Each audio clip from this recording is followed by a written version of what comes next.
Hello 7th class students, welcome to our mathematics class students. So yesterday we have revised our chapter 6 and given the revision assignment for your chapter.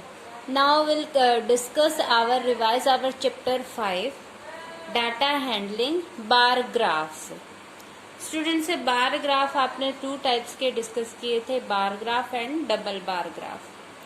Let's discuss what are the bar graphs and what are the double bar graphs. First of all, bar graph. A bar graph is a pictorial representation of the numerical data by a number of rectangular bars. Means bar graph हम किसी भी information में जो आपका numerical data है, given information में जो numerical data है उसको हम रेक्टेंगुलर बार्स का यूज करके रिप्रेजेंट करते हैं. इस तरीके की रिप्रेजेंटेशन को हम क्या बोलते हैं? Bar graph. अब इसमें जो आपके रेक्टेंगुलर बार्स हम यूज करते हैं वो आपके हमेशा क्या होते हैं? इक्वल विड्थ के होते हैं एंड इक्वल लेंथ के. और लेंथ जो है वो उनकी डिफर कर सकती है, लेकिन विड्थ सबकी इक्वल होगी. ठीक है, जैसे हमने कहा था कि will represent the bar graph using our graphs. और जो हम रेक्टेंगल से ड्रॉ करेंगे, बार से ड्रॉ करेंगे, सभी के लिए हम जनरली वन बॉक्स का यूज कर रहे थे. ठीक है, वन बॉक्स की विड्थ का यूज कर रहे थे. लेंथ आपकी according to the data vary करेगी. ठीक है, और जो आपके बीच में बिटवीन टू बार्स, अगर सपोज कीजिए this is our y axis and this is our x axis, we draw two perpendicular axes on the graph.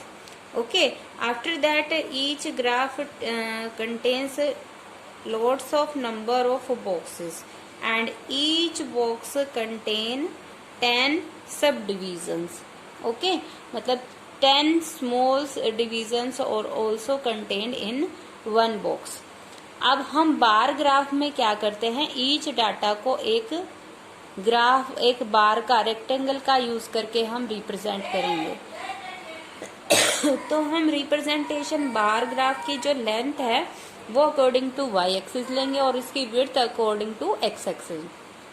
X axis के अकॉर्डिंग हम जो इंफॉर्मेशन है वो लेंगे और वाई एक्सिस के अकॉर्डिंग हम our numerical data, numerical value जो आएगी वो लेके चलेंगे. ओके, वाई एक्सिस के अराउंड हमें न्यूमेरिकल वैल्यू लेनी है, एक्स एक्सिस के अकॉर्डिंग हमें जो इन्फॉर्मेशन है, जिसके बारे में इन्फॉर्मेशन प्रोवाइड की जा रही है वो लेके चलेंगे. अब दूसरी बात, हम जो different information, different numerical data है उनके लिए जो बार्स हम यूज करेंगे, हर डाटा के लिए बीच में हम वन बॉक्स स्किप करके चलेंगे. Suppose this is the graph, the rectangle bar for the first numerical data information, and then we skip one box, and after that here we will represent our next data. Okay, now let's check it out how we'll draw the bar graphs. Let's take our exercise example number 1. Here we are given this data, this information. Here we are having 60 students from class 7th, and here these are the modes of the by which they travel to school. Okay, and these are the number of students. That means we are given 7 students travel through car, 15 students travel through bus, 9 students travel through bike, 19 students travel through van, and 10 students travel through bicycle. ठीक है, this information is give this type of this data gives this type of information. Now here we are having two types of data. The first is the different modes of the travel, and the second is the numerical data. This numerical data we will take according to y axis, and this type of data जिसके बारे में हम different modes जो हैं, जिसके बारे में हम ये जो न्यूमेरिकल डाटा की इंफॉर्मेशन दे रहे हैं जिसके बारे में, तो ये मोड्स ऑफ ट्रेवल ये हम लेंगे according to our x axis. जो डिफरेंट कैटेगरीज आती हैं, जैसे in the next example also we are having items and expenditure. तो एक्सपेंडिचर आपकी numerical value will take it on our along our y axis and this items will take along x axis. ठीक है, तो इस तरीके से हम bar graph में एक्स एक्सिस और वाई एक्सिस के अलोंग अपना डाटा सिलेक्ट कर लेंगे। After that we will start drawing our graph. अब इस ग्राफ को रिप्रेजेंट करने में हमने बताया कि हर जो न्यूमेरिकल वैल्यू है उसकी रिप्रेजेंटेशन हम एक रेक्टेंगल के थ्रू करेंगे, और रेक्टेंगल जो है उसकी जनरली हम विड्थ लेते हैं 1 box of the graph. Look here, this is our basic graph. यहाँ पे देखिए हमारा जो कंप्लीट ग्राफ है that is made up of different boxes. ठीक है, फर्स्ट जो हमारी डिफरेंट रेक्टेंगल है उसको हम जनरली 1 या 2 बॉक्स के डिफरेंस पे जो है उसको ड्रॉ करेंगे। ठीक है, check here we are having the numerical value 7, 15, 9, 19, 10। तो अब इसमें देखिए हम ग्राफ जो बॉक्सेस आएंगे उसको हम एक बॉक्स को कितने यूनिट लें will decide it according to our numerical value. Here we are to represent maximum value 19. So if we wanted to represent easily, then we can take 2 units for 1 box. Okay, let's take 1 box represent 2 students. ठीक है, तो we can represent them, we can skip 1। देखिए यहाँ पे हमने 2 boxes जो से मिलके एक जो है वो बनाया है।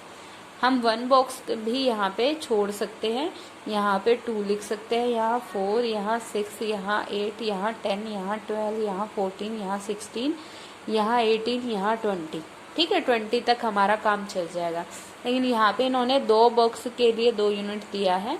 ठीक है, तो ऑब्वियसली यहाँ पे फर्स्ट 2 बॉक्सेस पे 2, नेक्स्ट 2 बॉक्सेस पे 4। तो यहाँ पे हमें कितने बॉक्सेस लेने पड़े according to this 20 boxes we have taken. ठीक है, 2 बॉक्सेस का गैप दिया है हमने, 1 बॉक्स जो है वो 1 को ही रिप्रेजेंट कर रहा है। अब हमने इसमें डिवीजन कितने किए हैं, हमने 2 बॉक्स का एक डिवीजन लिया है, और हमने कितने डिवीजन किए हैं 1, 2, 3, 4, 10 डिवीजन हमने किए हैं अप टू 20, और each 1 division represent 2 students. Okay, तो यहाँ ये इंफॉर्मेशन हमें पता चल गई।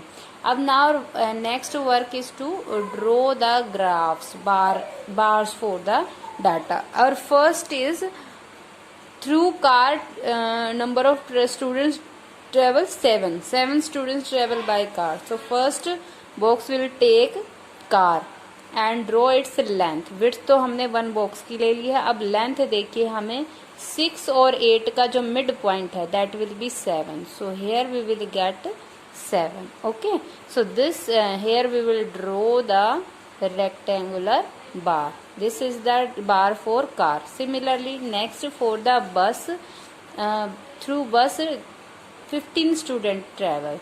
So we'll skip 1 box and then in the next box will represent the bus. And how many students travel through bus? There are 15 students. Okay, so we'll check here between 14 and 16. The midpoint represent the 15 number. Okay, so we'll draw the length of the bar up to here 15. Okay, so now we'll represent with this box the number of students who travel by bus. Now again we skip 1 box and in the next box we will represent the number of students who travel through bike. And how many students? 9 students. So our length of the rectangle will be taken up to 9. 9 will come between 8 and 10, midpoint here.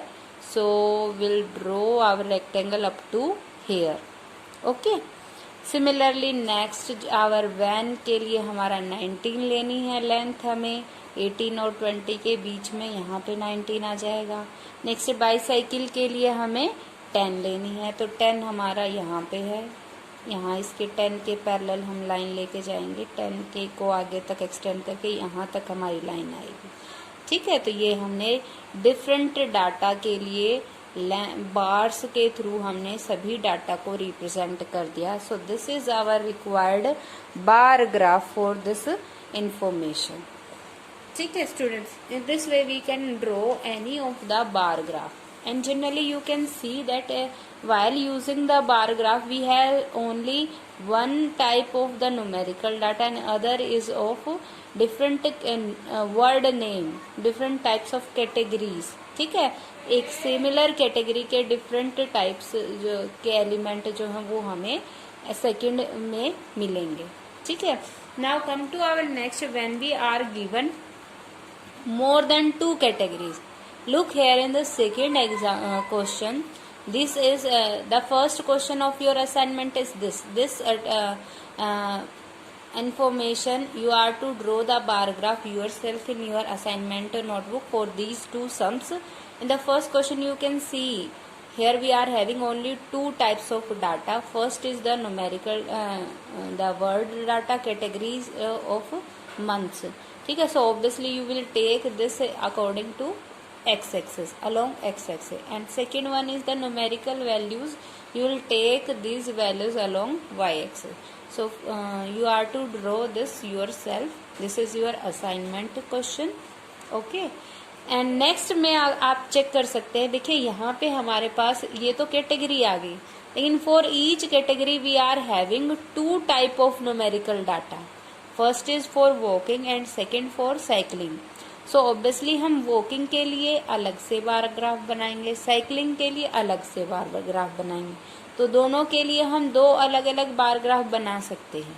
लेकिन अगर जब हम दोनों के bar graph इकट्ठे एक ही graph पे ड्रॉ करें, that is called the double bar graph. Okay, so in this type of questions where we are given more than one category.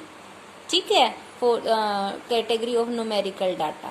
ठीक है, each type of information के लिए we are having different categories of the numerical data. इस तरीके से different categories जो हैं, तो इन different data को हम when we represent on the same graph using bar graphs, then this type of graph is called double bar graph. Okay, double bar graph is a bar graph displaying two sets of data. ठीक है, दो set data का हम represent करेंगे on the same graph. It is use to compare the data of two different sets of observation. Obviously क्योंकि अगर हम उसे एक ही ग्राफ के ऊपर रिप्रेजेंट कर रहे हैं तो ऑब्वियसली हम कंपेयर कर सकते हैं ना कि at a particular point at a particular category which set of data is maximum और मोर विच इज लेस. हम आसानी से कंपैरिजन जो है वो कर सकते हैं. Now take an example of double bar graph. Look here in the third example of the exercise. Here we are given first the attendance recording in a swimming pool during a swimming season is given in the table below. देखिए swimming season में swimming pool पे जो जा रहे थे आपके candidates, उनकी daily attendance record होती थी. ठीक है, अब जो जाएंगे कैंडिडेट्स उसमें बॉयज भी होंगे और गर्ल्स भी होंगे. ठीक है, तो बॉयज और गर्ल्स की अलग अलग कैटेगरी बनाई गई है. बॉयज की अटेंडेंस अलग से होती है, गर्ल्स की अलग से होती है. So obviously first the category is for the month. ठीक है, मंथ के लिए हमारे पास दो टाइप की इंफॉर्मेशन है. First information is the attendance of boy and the second information is attendance of girls. So obviously we are having two types of data. ठीक है, first is attendance of boy in the respective month, second is the attendance of girls in the different months. So okay, we can draw the bar graph for attendance of boys and also for the attendance of girls.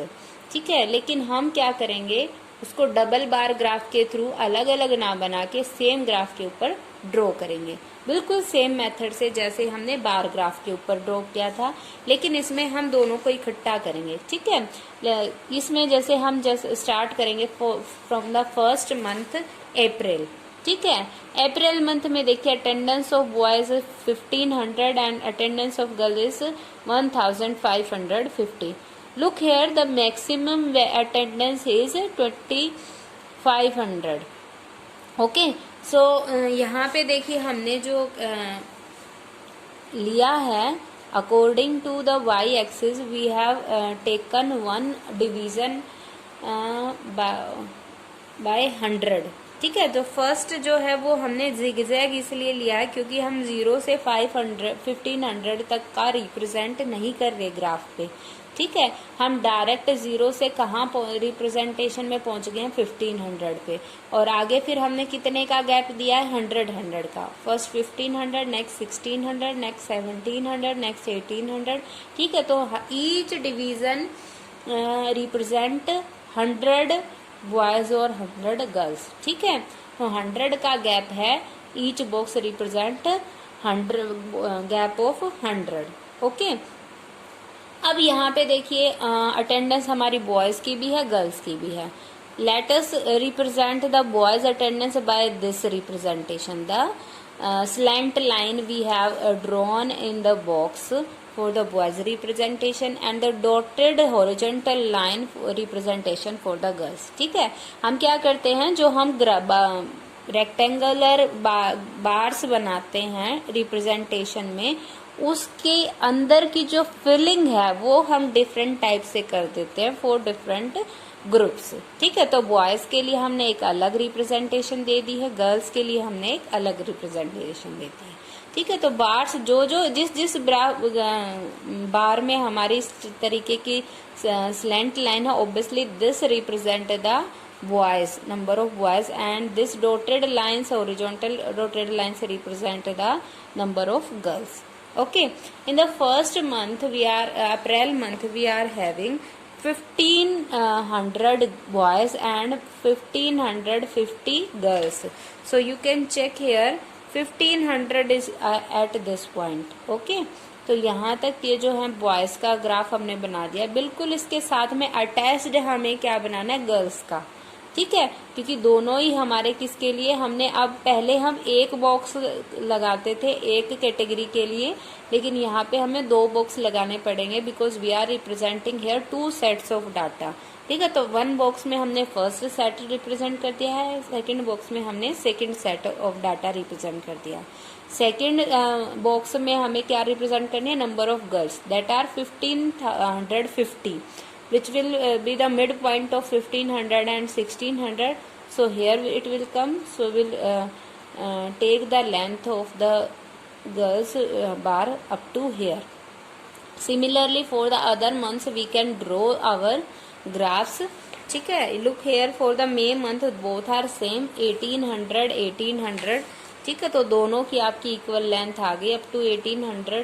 ठीक है, ये ध्यान रखना है कि जो जहाँ पे आपको बॉयज को रिप्रेजेंट कर रहे हैं तो उसको हम स्लैंट लाइन से करेंगे और गर्ल्स वाले को डॉटेड से। दोनों की रिप्रेजेंटेशन हमें डिफरेंशिएट कर देना दोनों में। इस तरीके से हम जैसे हमने बार ग्राफ बनाया सभी के बार ग्राफ से रिस्पेक्टली हम ड्रॉ कर देंगे।